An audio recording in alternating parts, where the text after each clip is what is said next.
السلام علیکم۔ ایک لافانی راز کی تلاش، آب حیات کا گم شدہ درخت۔ یہ اس زمانے کی بات ہے جب زمین پر علم و حکمت کی قدر کی جاتی تھی۔ ایک عظیم الشان سلطنت کا بادشاہ اپنے دربار میں بیٹھا دنیا کی بے ثباتی پر غور کر رہا تھا۔ اس کے پاس مال و دولت کی ریل پیل تھی، فوجیں اس کے اشارے پر چلتی تھیں اور رعایا اس کے عدل کے گن گاتی تھی، مگر ایک خوف اس پر ہر وقت لاحق رہتا تھا، موت کا خوف۔ اسے لگتا تھا کہ ایک دن یہ سب جاہ و جلال مٹی میں مل جائے گا اور وہ خود بھی قصہ پارینہ بن جائے گا۔ اسی دوران دربار میں ایک ایسا بوڑھا اور عقل مند شخص داخل ہوا جس کی پیشانی سے علم کا نور جھلکتا تھا۔ اس نے بادشاہ کو مخاطب کر کے ایک عجیب و غریب قصہ سنایا۔ اس نے کہا، اے جاپناہ، میں نے کتابوں میں پڑھا ہے اور بزرگوں سے سنا ہے کہ ہندوستان کی سرزمین پر ایک ایسا پراسرار درخت پایا جاتا ہے جس کی صفت دنیا کے تمام درختوں سے نرالی ہے۔ اس کا میوہ کوئی عام پھل نہیں بلکہ آب حیات کا جوہر رکھتا ہے۔ جو خوش نصیب اس درخت کو پا لے اور اس کا پھل چکھ لے، بڑھاپا اس کے قریب نہیں آتا اور موت اسے چھو کر بھی نہیں گزرتی، وہ ہمیشہ کے لیے زندہ و جاوید ہو جاتا ہے۔ بادشاہ جو پہلے ہی موت کے ڈر سے خوفزدہ تھا، اس بوڑھے کی بات سن کر وجد میں آ گیا۔ اس نے اس بوڑھے شخص کی باتوں پر غور کرنے کے بجائے اسے ایک مادی سچائی سمجھ لیا۔ اس کے دل میں اس درخت کو پانے کی ایسی تڑپ پیدا ہوئی کہ اسے اپنی سلطنت کے تمام خزانے اس ایک درخت کے مقابلے میں ہیچ نظر آنے لگے۔ اس نے فوراً اپنے وزیروں میں سے ایک ایسے وزیر کا انتخاب کیا جو اپنی ذہانت، وفاداری اور مستقل مزاجی میں اپنی مثال آپ تھا۔ بادشاہ نے اسے بے شمار دولت اور جواہرات دے کر رخصت کیا اور حکم دیا کہ جب تک وہ درخت نہ مل جائے واپس مت آنا، چاہے تمہیں عمر بھر اس درخت کو ڈھونڈنا پڑے، مگر وہ ثمر حیات میرے قدموں میں ہونا چاہیے۔ وزیر، جو اب بادشاہ کا قاصد تھا، اپنے لاؤ لشکر کے ساتھ ہندوستان کی سرزمین میں داخل ہوا۔ وہ نہایت عقل مند انسان تھا، مگر اس نے اپنی بادشاہ کی عقیدت اور حکم کی بجا آوری میں اپنی عقل کو بھی اس ظاہری تلاش کے تابع کر دیا۔ وہ ہندوستان کے ایک شہر سے دوسرے شہر، ایک بستی سے دوسری بستی کا چکر لگانے لگا۔ ہندوستان جو کہ عجائبات کی سرزمین کہلاتی تھی، وہاں کے جنگلات اتنے گھنے تھے کہ سورج کی روشنی بھی زمین کو نہیں چھو سکتی تھی۔ قاصد نے ہمالیہ کی برف پوش چوٹیوں سے لے کر جنوب کے گرم ساحلوں تک اور راجستھان کے تپتے ہوئے صحراؤں کو لے کر بنگال کی نمناک جزیرے تک ہر جگہ کی خاک چھانی۔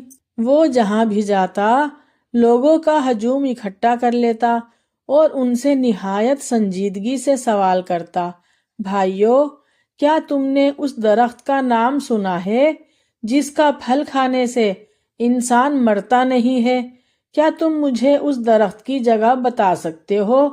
لوگ جب ایک شاہی لباس میں ملبوس معزز اور پڑھے لکھے انسان کے منہ سے ایسی دیوانہ وار باتیں سنتے تو دنگ رہ جاتے۔ معاشرے کے ہر طبقے نے اس کے ساتھ الگ سلوک کیا۔ کچھ لوگ تو اس کے اوپر قہقہہ لگاتے اور کہتے، جناب، اتنے لمبے سفر نے لگتا ہے آپ کے دماغ پر اثر کر دیا ہے۔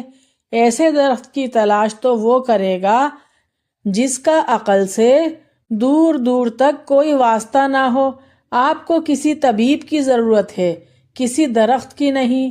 کچھ نوجوان اس کا مذاق اڑاتے میں کہتے، شاید یہ شخص کہیں پاگل خانے سے بھاگ کر آیا ہے، لیکن دنیا میں شریر لوگوں کی کمی نہیں ہوتی۔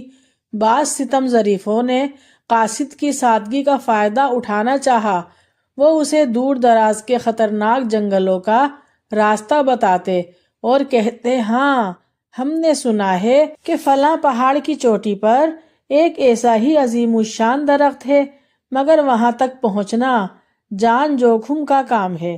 بیچارہ قاصد اپنی دھن کا پکا تھا، وہ ان کی باتوں میں آ جاتا اور کٹھن اور خطرناک رستے پر چل پڑتا۔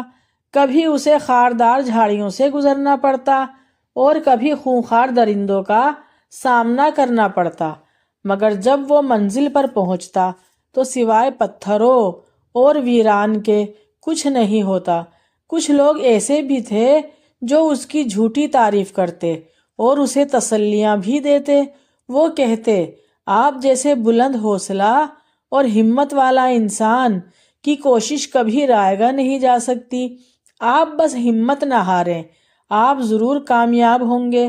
یہ باتیں سن کر قاصد کے حوصلے پھر سے جوان ہو جاتے اور وہ دوبارہ اپنی تلاش شروع کر دیتا۔ بادشاہ بھی اسے وقتاً فوقتاً خطوط اور دوسرے اخراجات بھیجتا رہتا، جس سے اس کی ذمہ داری کا احساس اور بڑھ جاتا۔ اس درخت کو ڈھونڈتے ڈھونڈتے قاصد کی جوانی ڈھلنے لگی، بال سفید ہو گئے اور جسم میں پہلے جیسی توانائی نہ رہی۔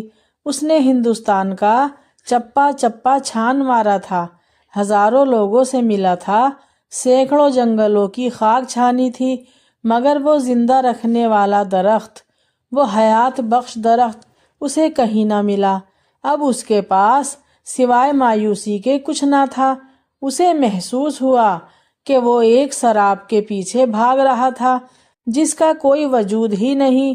آخر کار ٹوٹے ہوئے دل اور لرزتے ہوئے قدموں کے ساتھ اس نے واپسی کا فیصلہ کیا۔ اس کے ذہن میں اپنے بادشاہ کو جواب دینے کا خوف بھی تھا اور زندگی کے ضائع ہونے کا دکھ بھی، اور وہ سوچ رہا تھا کہ میں نے اپنی زندگی کا ایک بہترین حصہ ایسی چیز کی تلاش میں برباد کر دیا جو شاید ایک افسانہ تھی۔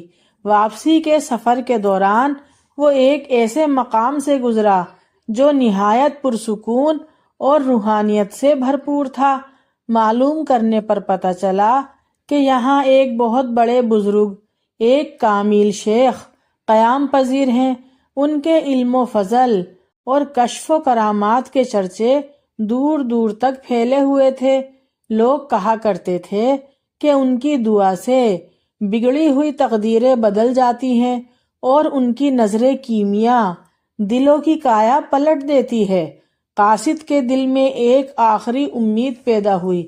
اس نے سوچا کہ میں نے پوری دنیا کے مادی لوگوں سے پوچھا، اب ایک اللہ والے سے بھی پوچھ لوں، شاید ان کے پاس میرے اس سوال کا جواب موجود ہو، یا کم از کم میرے دل کو وہ سکون مل جائے جو برسوں کی آوارہ گردی میں نہیں ملا۔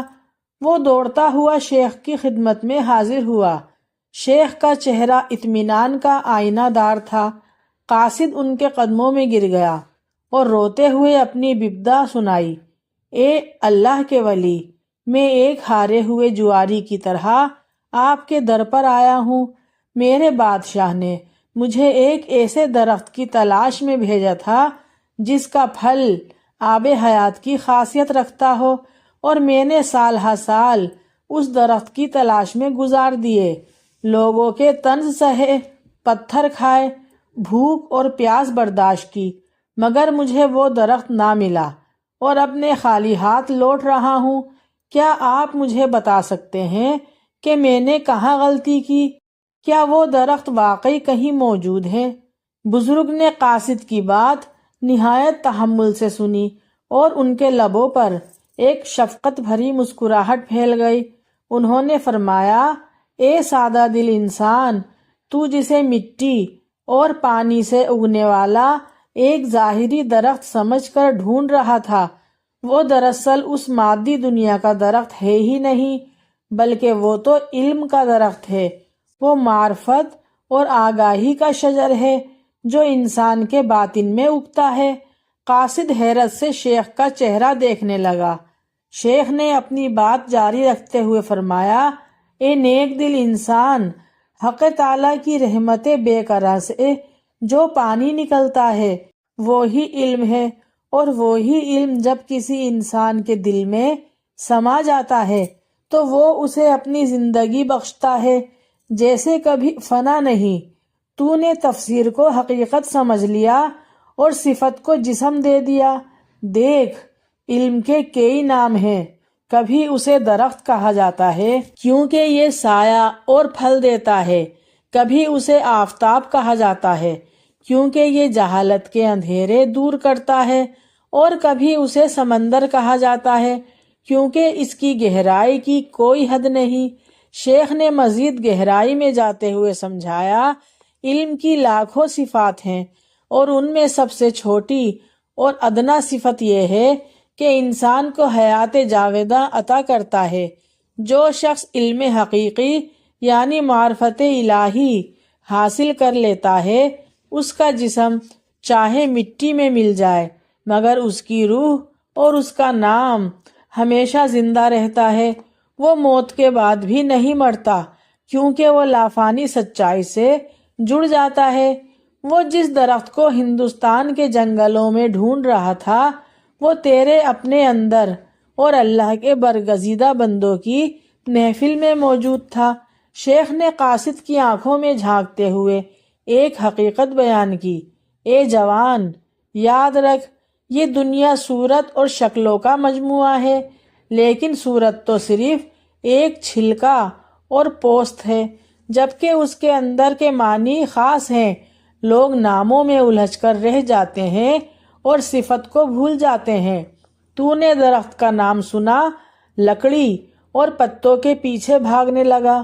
انہوں نے مزید کہا کہ نام کو چھوڑ اور حقیقت کو تلاش کر۔ یہ علم ہی وہ آب حیات ہے جس کا ایک قطرہ انسان کو فرش سے اٹھا کر عرش تک لے جاتا ہے۔ یہ وہ پودا ہے جو دل کی زمین میں تقویٰ اور عشق کے پانی سے پروان چڑھتا ہے۔ قاصد پر جیسے سکتہ طاری ہو گیا۔ اسے احساس ہوا کہ جیسے وہ اپنی ناکامی سمجھ رہا تھا، وہ دراصل اس کی زندگی کا سب سے بڑا سبق بن گیا تھا۔ اس نے شیخ کے ہاتھ چومے اور ان کا شکریہ ادا کیا۔ انہوں نے اس کی زندگی کی عمر بھر کی تھکن کو ایک ہی گفتگو میں دور کر دیا۔ وہ جب اپنے وطن واپس لوٹا تو وہ پہلے والا قاصد نہیں تھا۔ اس کے پاس کوئی مادی پھل تو نہیں تھا، مگر اس کے سینے میں علم و معرفت کا وہ سمندر ٹھاٹے مار رہا تھا جو اس نے اس بزرگ کی صحبت سے پایا تھا۔ اس نے بادشاہ کو جا کر سارا قصہ سنایا اور اسے بتایا کہ اے بادشاہ، حیات جاودانی کسی پھل میں نہیں بلکہ اس علم میں ہے جو انسان کو اپنے خالق سے جوڑ دے۔ اگر آپ ہمیشہ زندہ رہنا چاہتے ہیں تو اپنے دل میں علم کا درخت اگائیں اور عدل و انصاف کی وہ مثال قائم کریں جو رہتی دنیا تک آپ کا نام روشن رکھے۔ یہ کہانی ہمیں سکھاتی ہے کہ اس دنیا کی ظاہری چمک دمک اور لفظوں کے ہیر پھیر میں اصل حقیقت چھپ جاتی ہے۔ ہم اکثر کامیابی، خوشی اور سکون کو مادی چیزوں میں تلاش کرتے ہیں، جبکہ وہ سب ہمیں اللہ کے ذکر میں ملتی ہے، جبکہ وہ علم میں وہ دولت ہے جو بانٹنے سے بڑھتی ہے، اور وہ زندگی ہے موت کا جس پر کوئی اختیار نہیں۔ اگر آپ سب کو میری یہ ویڈیو پسند آئی ہے تو پلیز لائک کر دیں۔ اگر میرے چینل پر نئے ہیں تو میرے چینل کو سبسکرائب کر دیں۔ نیکسٹ ویڈیو کے لیے اللہ حافظ۔